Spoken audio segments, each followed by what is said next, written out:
Hello, story lovers! Welcome to Nana's Fairy Tales, where we share amazing and interesting stories. Don't forget to subscribe to our channel and turn on the notification bell to get notified when we upload another enchanting tale.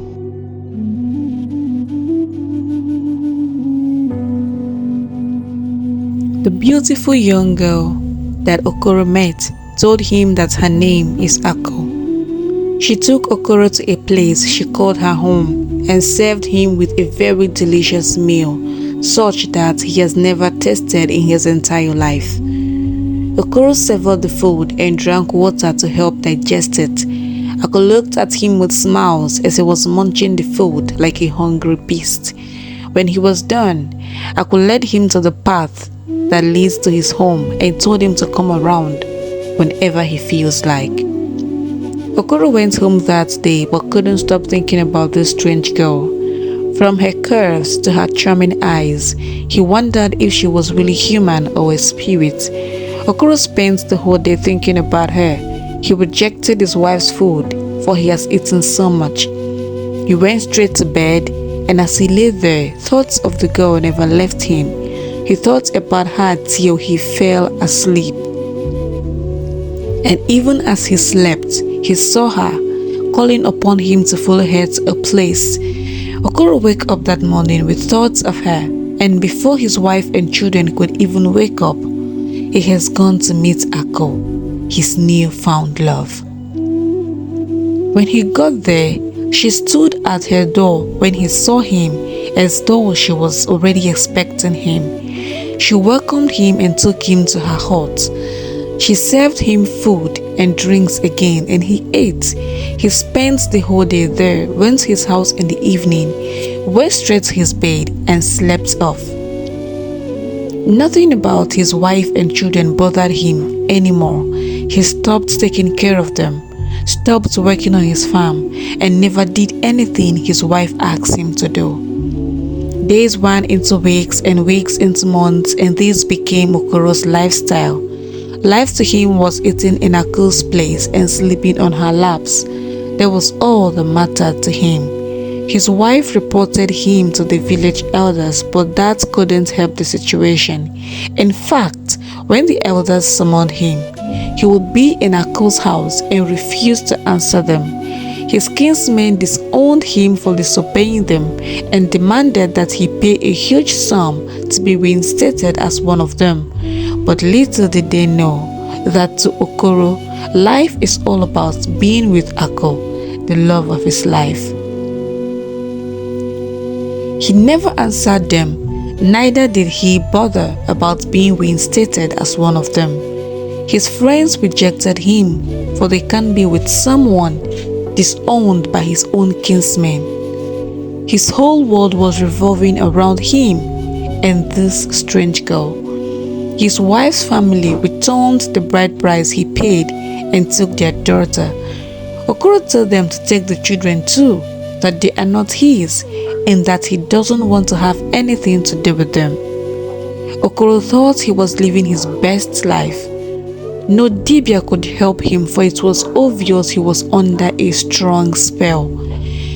Any dibia called by his family to know what exactly his problem is, the dibia would simply say that the hand holding him is very strong and that no one can save him, that he himself has a hand in his problems. One day, after a few months, Okuro became critically ill that he couldn't walk. He couldn't defecate or urinate. He just lies on a mat all day, groaning in pain and agony.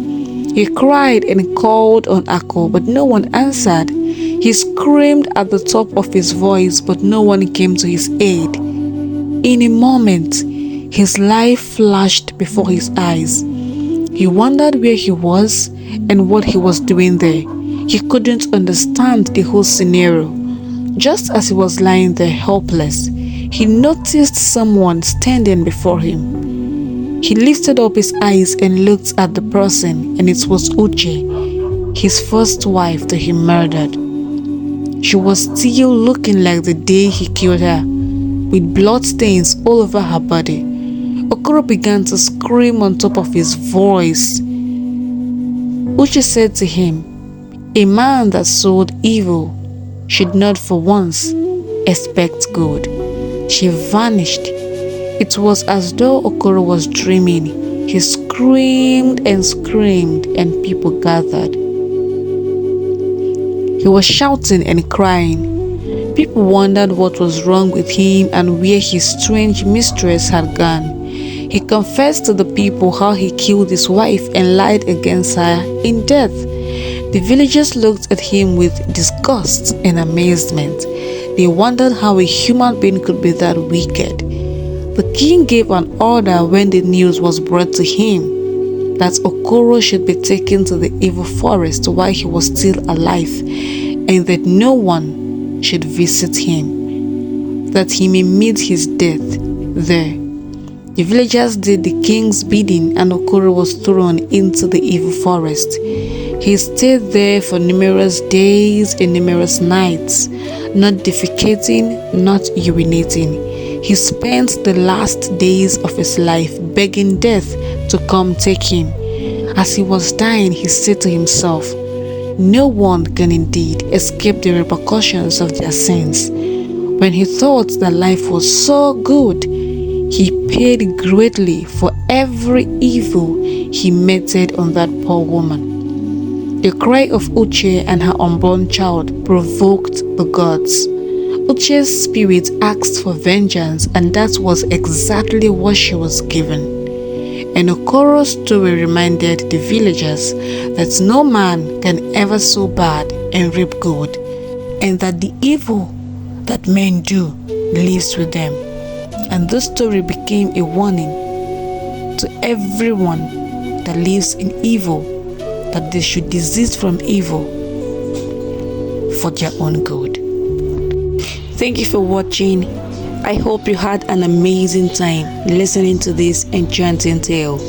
Don't forget to subscribe to our channel and turn on the notification bell to get notified when we upload another amazing story, for we have so many amazing stories yet to be told. Till then, see you around.